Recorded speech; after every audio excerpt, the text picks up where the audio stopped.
नमस्कार दोस्तों, आज हम बात करेंगे दिल्ली पे जो दिल्ली बीजेपी की जो लिस्ट आई है लोकसभा चुनाव के लिए, उसके बारे में आज हम बात करेंगे। वो खबर के जो क्या संकेत दे रहा है, ये खबर इसको समझने की कोशिश करेंगे। दिल्ली में जो है 7 लोकसभा की सीटें हैं, जिसमें कि अभी बीजेपी ने 5 कैंडिडेट की घोषणा कर दी है। नई दिल्ली से बांसुरी स्वराज, जो सुषमा स्वराज की बेटी है, उनको मौका दिया जा रहा है। दक्षिण दिल्ली से रामवीर सिंह विधोरी, जो विधायक हैं यहाँ बीजेपी के, उनको मौका दिया गया है। और पश्चिमी दिल्ली से कमलजीत सहरावत को मौका दिया गया है। और उत्तर पूर्वी से मनोज तिवारी बने हुए हैं। चांदनी चौक से परवीन खंडेलवाल को मौका दिया गया है। और अभी 2 सीट जो है उत्तर पश्चिम और पूर्वी दिल्ली, एक जहां उत्तर पश्चिम में हंसराज हंस है और पूर्वी दिल्ली में गौतम गंभीर है। अभी इन पे फैसला आना बाकी है। पार्टी सुनने में आ रहा है कि यहाँ भी शायद वो बदलेंगे, कोई नए कैंडिडेट की तलाश जारी है इनकी। तो 7 में से इन्होंने 5 का अनाउंसमेंट कर दिया, जिसमें 4 नए चेहरे लेके आए हैं। एक मनोज तिवारी को कंटिन्यू रखा है। और इधर आपको याद दिला दूं कि आम आदमी पार्टी भी जो है वो अपने प्रत्याशियों की घोषणा कर चुकी है ना। तो नई दिल्ली में जो है सोमनाथ भारती है, जो बांसुरी, क्लियर है फाइट वहाँ पर बांसुरी स्वराज और सोमनाथ भारती के बीच में फाइट होनी है। उसी तरह आपको दक्षिण दिल्ली में रामवीर सिंह विधोरी के समक्ष जो है राम पहलवान आम आदमी पार्टी के होंगे। वो भी विधायक है, दोनों विधायक हैं, यहाँ पर एक दूसरे के अगेंस्ट फाइट करेंगे। और पश्चिमी दिल्ली जो है कमलजीत सहरावत के अगेंस्ट जो है आम आदमी पार्टी के कैंडिडेट फाइनल है, वो महाबल मिश्रा हैं, जो कद्दावर नेता है पूर्वांचली, जो काफ़ी लोकप्रियता है, उनकी लोकप्रियता है। उत्तर पूर्व में मनोज तिवारी के जो सीट है उसके अभी कांग्रेस के पास चली गई है वो सीट। चांदनी चौक भी कांग्रेस के पास है, उत्तर पश्चिम भी कांग्रेस के पास है। तो इनका अभी इन तीनों सीटों पर अभी कैंडिडेट का जो है टक्कर कैसी होगी इसका पता लगेगा। लेकिन पूर्वी दिल्ली पर गौतम गंभीर वाली सीट जो है उसके ऊपर इन्होंने आम आदमी पार्टी ने एक नया एक्सपेरिमेंट करते हुए सामान्य सीट से एक जो है मैंने रिजर्व कह सकते हैं कि एक नया एक्सपेरिमेंट है, सामान्य से रिजर्व कैटेगरी का मैंने मौका देना जो अनुसूचित जाति से। तो कुलदीप कुमार वहाँ से हैं। तो ये फाइट जो है अब जो 4 सीट पे तो क्लियर हो चुकी है, 3 पे अभी कांग्रेस की जब लिस्ट आती है उसके बाद क्लियर होगी। लेकिन यहाँ जो सोचने वाली बात है वो है, बीजेपी की जो लिस्ट है वो बहुत कुछ बता रही है। वो ये संकेत दे रही है कि दिल्ली में बीजेपी की जो फाइट है वो बहुत आसान नहीं होने जा रही है।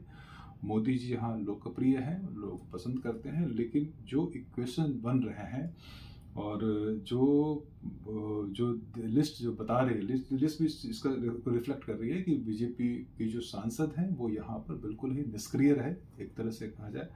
और उसको इस वजह से इन्होंने 4 जो है कैंडिडेट इनको बदलने पड़े। उनका जो भी एक रिपोर्ट कार्ड है बहुत अच्छा नहीं रहा।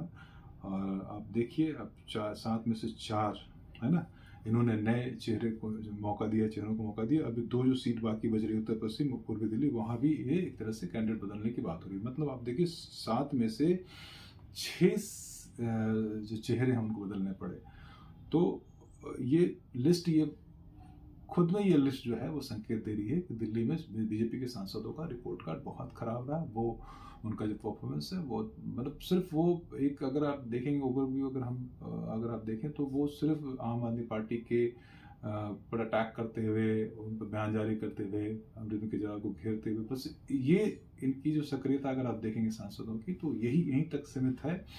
और काम के मामले में अगर जाएंगे जमीनी पर कुछ भी ऐसा, मतलब जिस इलाके में मैं हूँ वहाँ तो मैं दावे के साथ कह सकता हूँ, मतलब वहाँ तो मुझे बहुत ही खराब रिपोर्ट कार्ड है मनोज तिवारी का, और फिर भी उसको मौका उसी को बनाए रखा गया है। तो एक जो बना हुआ है कैंडिडेट है वो भी, उसका जो जमीनी हकीकत कुछ और है, शायद उनको रिपोर्ट कार्ड पता नहीं बीजेपी ने कैसे कलेक्ट किया है।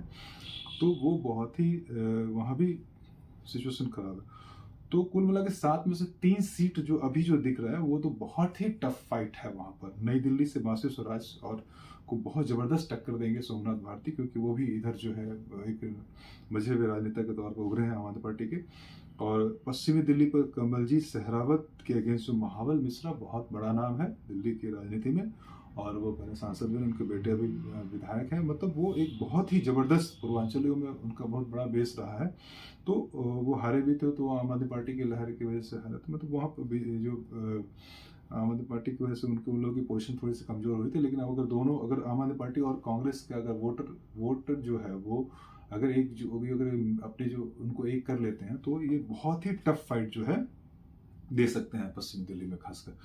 तो और फिर ये पूर्वी दिल्ली में तो है ही फाइट, बाद में अभी कैंडिडेट चलो इसका आने दीजिए, लेकिन वहाँ भी कुलदीप कुमार जो है बहुत मजबूत दावेदार की तरह हैं, वो भी बहुत ज़बरदस्त फाइटर है। तो कुल मिला के 7 में से 3 सीट पे तो बीजेपी का बहुत मुश्किल है फाइट, बहुत टफ है, इनको चुनौती का करना पड़ेगा।